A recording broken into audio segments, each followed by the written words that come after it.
Assembly secretariat نے وزیر اعلیٰ سندھ کے انتخابات کا شیڈول جاری کر دیا، جس کے مطابق 26 فروری کو پولنگ ہوگی۔ اسمبلی سیکریٹریٹ کے مطابق وزیر اعلیٰ کا انتخاب 26 فروری کو ہوگا، جبکہ عہدے کے لیے امیدوار کل دوپہر 1 سے 3 بجے تک کاغذات نامزدگی جمع کرا سکتے ہیں۔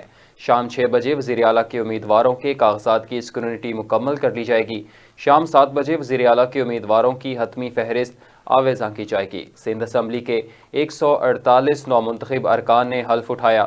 اسپیکر آغا سراج درانی نے ارکان سے سندھی، اردو اور انگریزی میں حلف لیا۔ 60 ارکان پہلی دفعہ سندھ اسمبلی کے رکن بنے، جبکہ سابق وزیر اعلیٰ سندھ قائم علی شاہ کے 8ویں بار اسمبلی کی رکنیت کا حلف لیا۔ 114 نشستوں کے ساتھ پاکستان پیپلز پارٹی ایوان کی سب سے بڑی جماعت ہے، جبکہ ایم کیو ایم پاکستان کی 36 نشستیں ہیں اور جی ڈی اے کی 3 اور جماعت اسلامی کی 1 نشست ہے۔ سنی اتحاد کونسل کے 9 ارکان بھی اسمبلی کا حصہ ہیں۔